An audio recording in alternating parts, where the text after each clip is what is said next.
سرسبز اس گلزار کے یہ پھول ہے عطار کے، مردہ دلوں کو دے جلا، ہادی ہے طلبگار کے، طلبگار کے۔ الحمدللہ رب العالمین والصلاة والسلام علی سید المرسلین، اما بعد فاعوذ باللہ من الشیطان الرجیم، بسم اللہ الرحمن الرحیم، الصلاة والسلام علیک یا رسول اللہ وعلی آلک واصحابک یا حبیب اللہ، الصلاة والسلام علیک یا نبی اللہ وعلی آلک واصحابک یا نور اللہ۔ رسالہ ضیاء درود و سلام پیج نمبر 3، فرمان مصطفیٰ صلی اللہ تعالی علیہ وآلہ وسلم نمبر 7۔ جس نے مجھ پر ایک بار درود پاک پڑھا، اللہ پاک اس پر 10 رحمتیں نازل فرماتا، 10 گناہ مٹاتا اور 10 درجات بلند فرماتا ہے۔ صلو علی الحبیب صلی اللہ تعالی علی محمد۔ میرا سوال یہ ہے کہ پیارے باپا جان، فجر کی نماز کے بعد جو مکروہ وقت سٹارٹ ہو جاتا ہے، کیا اس میں قرآن پاک کی تلاوت کر سکتے ہیں؟ بہتر یہ ہے کہ کچھ اور ذکر و اذکار کر لے، گناہ بھی نہیں ہے، بہتر ہے کہ دوسرا ذکر کرے، اس وقت اوقات مکروہ میں تلاوت نہ کرے، یہ بہتر ہے۔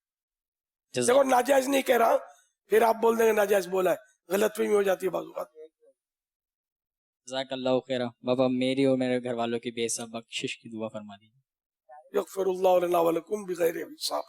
صلو علی الحبیب صلی اللہ تعالی علی محمد۔ میرا سوال یہ ہے کہ جو توبہ کے لیے مجھے کچھ مسئلہ بتا دیجئے کہ جو توبہ کس بار کیسے پکی ہو سکتی ہے، بار بار جو وسوسے آتے ہیں ٹوٹ جاتی ہے، جیسے اس کے حوالے سے۔ اصل توبہ کے ارکان ہیں نا، وہ عام طور پہ پورے نہیں ہوتے، ہم لوگ رسمی طور پہ توبہ کر رہے ہوتے ہیں۔ توبہ کا یہ کہ جس کام سے توبہ کی، جس گناہ سے اس کو گناہ سمجھے، گناہ تسلیم کرے اس کو، اور اس پر اپنے اندر شرمندگی محسوس کرے، گناہ کو گناہ سمجھے، شرمندہ ہو اس پر، اس کا تذکرہ کر کے کہ اس گناہ سے میں توبہ کرتا ہوں، اور ساتھ میں یہ ذہن ہو کہ آئندہ کبھی بھی نہیں کروں گا، یہ ذہن ہی نہیں بلکہ یہ پورا عزم ہو، تب یہ توبہ جو ہے نا پوری ہوگی۔ یا سمجھو کہ توبہ توبہ کہلائے گی صحیح معنوں میں۔ پہلے سے ڈھیلا ڈھیلا ہے کہ بعد میں بچ تو نہیں سکتا، میں نے تو کرنا ہی ہے گناہ، پھر یہ توبہ نہیں ہے، بلکہ جو گناہ کے ارادے سے توبہ کرے گا، گناہ تو بعد میں کروں گا، وہ تو حدیث شریف میں اس کے لیے تو کہا گیا کہ یہ اللہ تعالیٰ سے مذاق مسخری کر رہا ہے۔ ایک بندے کے اوپر قرضہ ہے، مثال کے طور پر 10 لاکھ قرضہ ہے، اور اس کی دکان پر 5 لاکھ ہم مال ہے، تو کیا اس کے اوپر زکوٰۃ ہوگی؟ کیونکہ وہ قرضئی ہے۔ اگر اتنا مال ہے جو نصاب کی قدر اگرچہ پہنچا، لیکن اگر قرضہ ادا کرتا ہے تو نصاب نہیں رہتی اس کے پاس۔ 10 لاکھ ہے اس پر قرضہ اور اس کے بعد ہے ہی 5 لاکھ روپے، تب تو اس پر زکوٰۃ فرض نہیں ہوگی۔ صلو علی الحبیب صلی اللہ تعالی علی محمد۔ Afwan, Amiri Ahlussunnah, sebelum saya bertanya, saya ingin tahu dulu apa panggilan kami untuk Bapa yang Amiri Ahlussunnah lebih suka kami panggil. Apa Abu Bilal, apa Mursyidi, apa Syekh, apa Bapak Jan, dan lain sebagainya.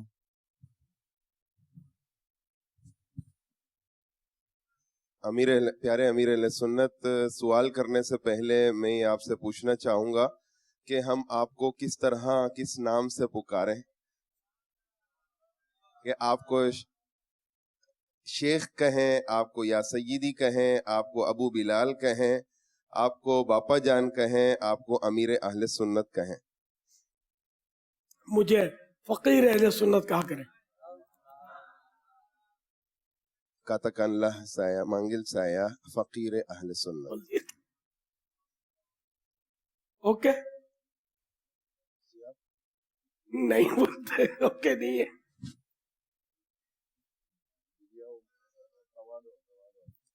देखिए अमीर अहले सुन्नत तो आज फरमाएंगे और जो फरमाया है आपके सामने ही है.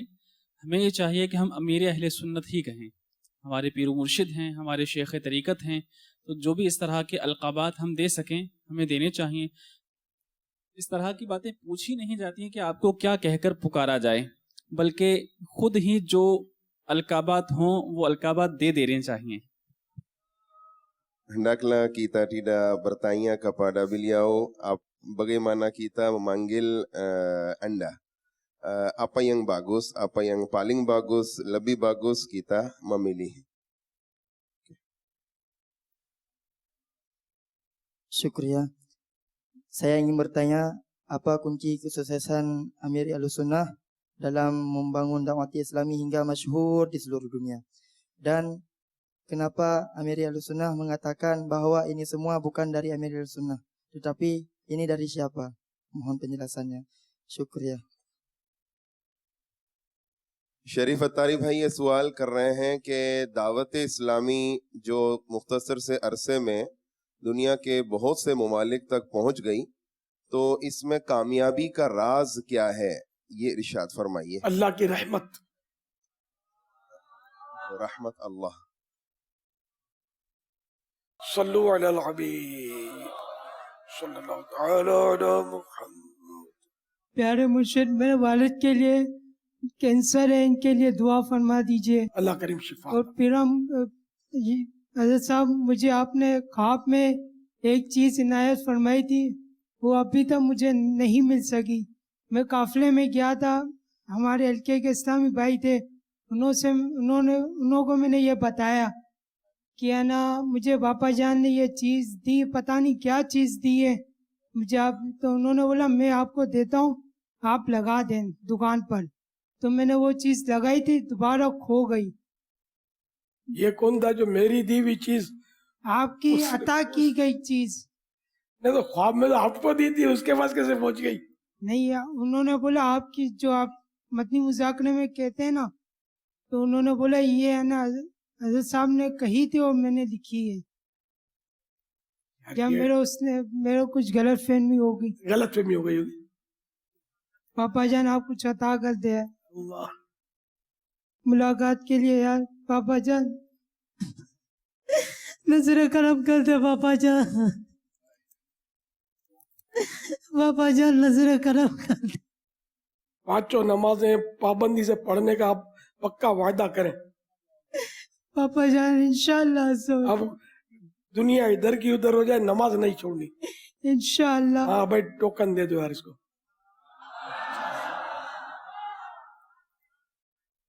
सल्लु अलल हबीब सल्लल्लाहु.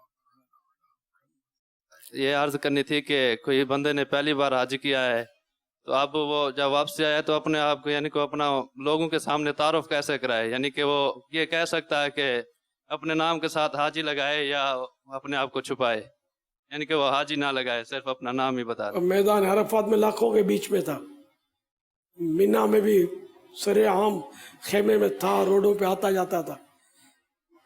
अब छुपाएगा कैसे, कहाँ जाके छुपेगा?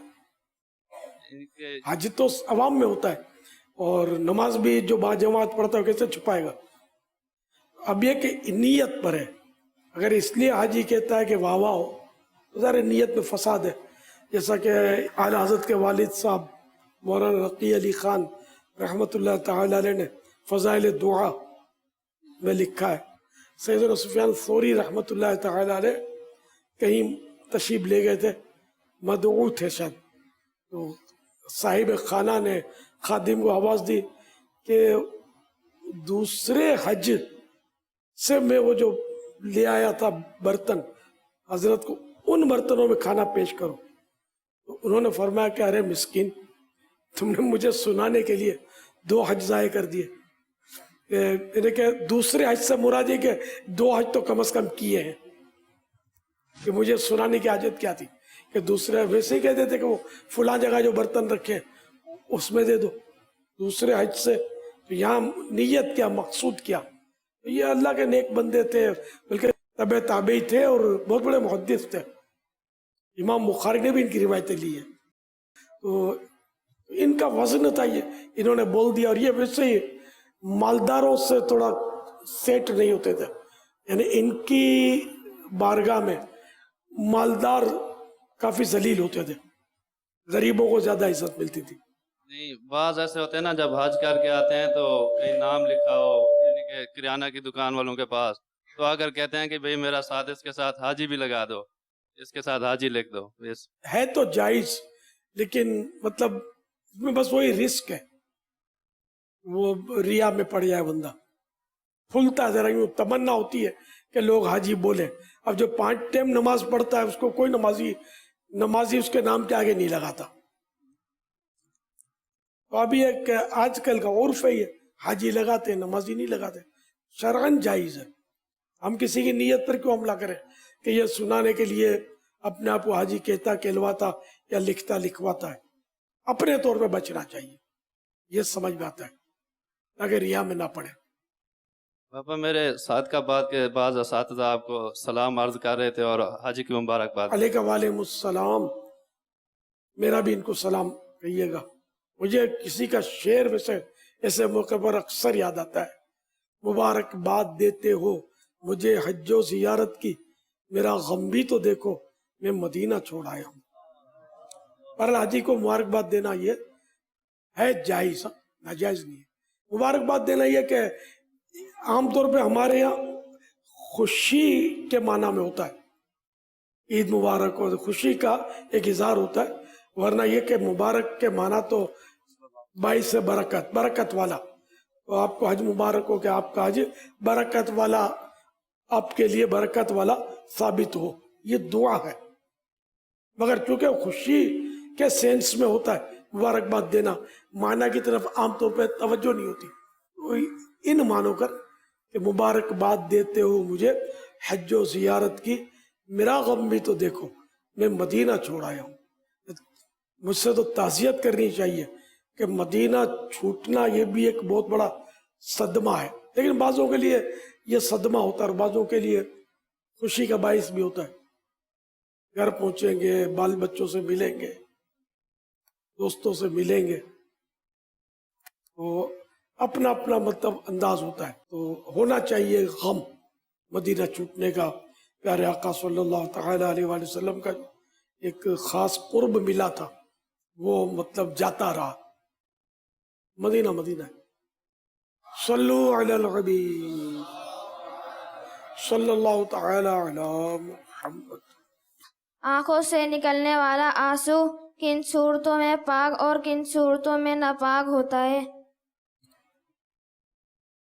नापाक तो वो दुखती आंख से जो आंसू निकलता है, बवजह मरज जो निकला, दुखती आंख से मरज की वजह से जो निकला आंसू, वो नापाक है।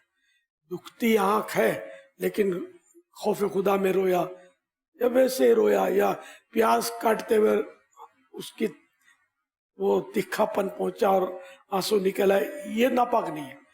दुखती आंख से बवजह मरज जो आंसू निकलता नापाक है। इस तरह नाबीना के भी मरज की वजह से रतूबत निकलती है, ये भी नापाक होती है। सल्लु अलल हबीब सल्लल्लाहु तआला अला मुहम्मद। जन्नत के हवाले से हम ये सुनते रहते हैं कि जन्नत के हवाले से ना किसी जहन में ख्याल गुजरा, किसी हवाले से भी हमें ख्याल नहीं गुजरता कि उसकी कैफियत क्या है। जबकि हमने बहुत से वाक़यात ऐसे पढ़े हैं और सुने भी हैं, जिसमें जैसे कि बहलुल दना रहमतुल्लाह ताला अलैह के हवाले से हमने सुना है, पढ़ा है कि बादशाह और मलिका का जो हम किस्सा अमूमन सुनते होते हैं कि जो मलिका है उसने या बादशाह ने मलिका को जन्नत में देखा। तो इस तरह की जो हमें रिवायात मिलती हैं, यकीनन वहाँ पे थोड़ा बहुत उधर की जो कैफियत हैं वो भी हमें ख्वाब के अंदर पढ़ने को और सुनने को मिलती हैं। तो हुजूर ये एक तरह से हमें जहन में ख्याल तो आता है कि इस तरह की चीज़ें जो किताबों में बयान होती हैं, तो इसके हवाले से आप क्या इरशाद फरमाते हैं? जन्नत की जो भी मिसालें दी तो हदीसों में भी है। प्यारे आका सल्लल्लाहु तआला अलैहि वसल्लम ने जन्नत की सैर फरमाई और उसके महल्लात भी देखे और उसके बयानात भी किए। हजरत बिलाल हबशी की आवाज अपने आगे में सुनी। तो ये सब जो भी और जन्नत के जितने भी अहवाल हैं वो कुरान करीम और हदीस ने हमको जो भी बयान की है वो हमको समझाने के लिए। हकीकत में जन्नत क्या है ये जब हम आका के सदके में अंदर जाएंगे ना फिर पता चलेगा। तो ये अब बेहलुल दाना रज़ी अल्लाह तआला अन्हु वगैरह के वाकयात वो अपनी जगह पर घरवंदे बेच रहे थे। वो घरवंदा छोटे घर को बोलते हैं। तो वो जुबैदा जो थी हारून रशीद उनकी जौजा ने खरीदे थे वो, और वो एक एक मिटा रहे थे मिट्टी का। अब ये तो बस बुजुर्गों की हिकायत होती है इस तरह की, ये वाकया इस तरह है। और वहाँ जुबैदा का बगदाद शरीफ में जुबैदा नाम का कब्रिस्तान है, उसी में बेलुल दाना का भी मजार है और जुबैदा का भी। इसी तरह जहन्नम की कैफियत जो बयान की गई है वो भी हमें समझाने के लिए। हकीकत में तो जहन्नम अल्लाह ना ही दिखाए हमको, अपने करम से हमको जहन्नम की हम बिनक भी ना सुने, सीधे जन्नत पे चले जाए। काश ऐसा ही होगा आका के करम से, उम्मीद लगी हुई है। सल्लु अलल हबीब सल्लल्लाहु तआला अला मुहम्मद। अगर कोई शख्स किसी दूसरे मुल्क में या किसी दूसरे इलाके में रहता है तो अब सदका फितर वो किस इलाके के एतबार से देगा? अब मसलन इस वक्त आप मदीने में हैं और सदका फितर पाकिस्तान में दिलवाना चाहते हैं तो वहां की जो मालियत बनेगी ना वो मदीना शरीफ में उसके मुताबिक पाकिस्तान में दिलवाएंगे सदका फितर। बचत नहीं होगी, माली बचत। सल्लु अलल हबीब सल्लल्लाहु तआला अला मुहम्मद। दर्ज है कि बचपन में कोई शख्स मस्जिद में डालने के लिए पैसे दे पर वो खा ले, फिर जब बड़ा हो तो उसे ख्याल आए ये पैसे तो मस्जिद में डालने के लिए दिए थे, तब उसका क्या अमल है, किस तरह अदा किया जाए? हाय हाय, वो लिबात का मामला तो ज़ाहिर है कि वो बच्चों से भी है, और अभी तक तो वो तो उसके पास तो वो तो ये वकील था, अब इसने वहां हड़प कर लिए पैसे। जो आदमी जिसके पैसे खाए उससे रुजू करना होगा कि मैंने आपके पैसे मस्जिद में डाले नहीं थे। अब अगर वो मुआफ कर देता तो माफ हो जाएगा, वरना उतने पैसे उसको देने पड़ेंगे। अब मस्जिद में चंदा डालने से नहीं चलेगी काम, क्योंकि जिसने जो पैसे उसने दिए थे वो तो हलाक हो गए ना, खत्म हो गए, उसी से रुजू करना होगा। ये मुश्किल काम है, और याद भी नहीं होगा। अगर याद है तो ठीक है, अच्छा, वरना ये है कि उनके वारिसों को देना होगा। सल्लु अलल हबीब सल्लल्लाहु तआला अला मुहम्मद। डॉक्टर मोहम्मद शाहबान अत्तारी, बहाउद्दीन ज़करिया यूनिवर्सिटी मुल्तान में असिस्टेंट प्रोफेसर हूँ। प्यारे बाबा जान, हमने ये सुना है कि इल्म हासिल करो चाहे तुम्हें चीन ही क्यों ना जाना पड़े, तो क्या ये हदीस पाक है? और इसमें जो इल्म है इससे कौन सा इल्म मुराद है? जज़ाकल्लाह खैर।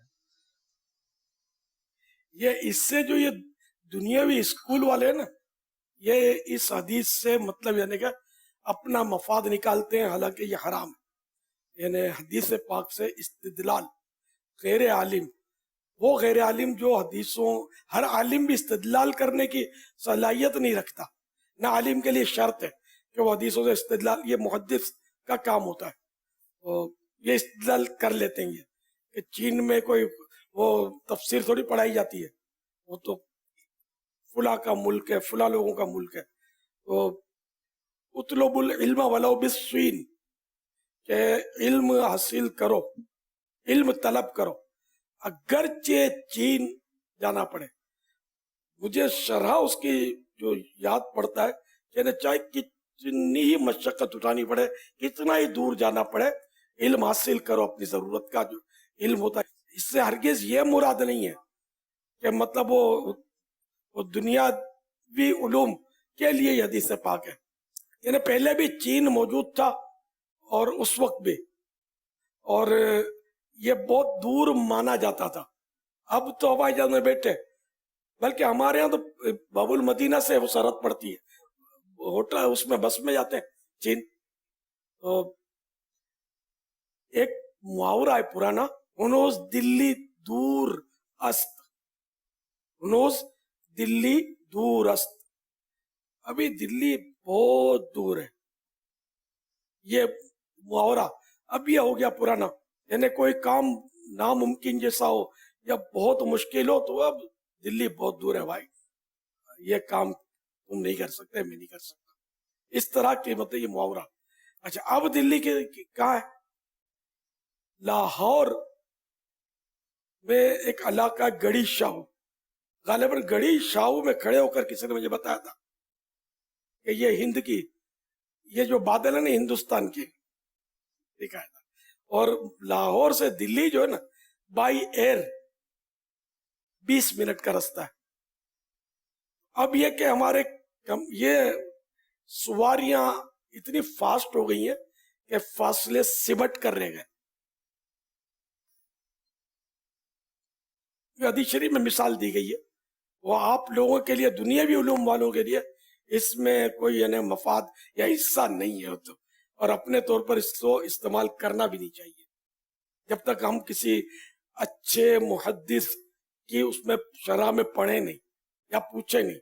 पूछने के लिए भी मुहद्दिस मिलते नहीं है, हर मस्जिद के इमाम मुहद्दिस साहब नहीं होते, वो आलिम साहब भी नहीं होते। सल्लु अलल हबीब सल्लल्लाहु तआला अला मुहम्मद।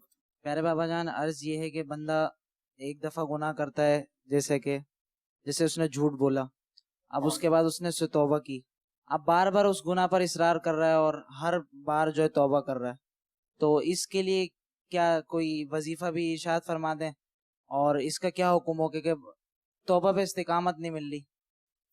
सच्ची तौबा करें ना, कि नदामत भी है, शर्मिंदगी है उस पर, और तौबा करते हुए उसका इकरार भी हो कि मैंने ये गुनाह किया, मुझे या अल्लाह माफ कर दे, और ये अज़्म हो कि आइंदा ये गुनाह नहीं करूंगा।